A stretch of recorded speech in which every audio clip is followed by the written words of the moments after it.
విశ్వాస్యతయు నా కృపయు అతనికి తోడుగా ఉండను, నా నామమును బట్టి అతను కొమ్ము హెచ్చింపబడును. 89వ కీర్తనలో 24వ వచనంలో ఈ మాట్లాడబడింది. ఇది దావీదు గురించి రాయబడినది.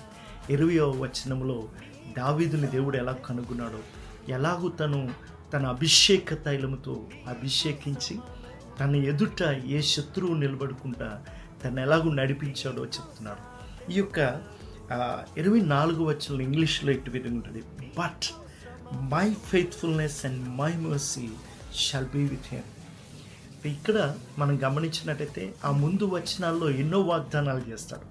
ఏ శత్రువు నిలబడలేడు, తన ఎదుట నిలబడిన వాడు అణచివేయబడతాడు అని చెప్తూ, కానీ వీటన్నిటి యొక్క సంపూర్ణత తన జీవితంలో కలగటానికి కారణం ఏంటంటే నా నమ్మకత్వం, నా కృప అంటున్నాడు. అందుకే క్రీస్తు ద్వారా దేవుడు మనకు ఆ కృప వెంబడి కృపనిస్తూ ఆయన నమ్మకత్వం బట్టి మనం లేవనెత్తువాడై ఉన్నాడు. ఆయన నామమును బట్టి మనల్ని హెచ్చించువాడై ఉన్నాడు. ఆమేన్.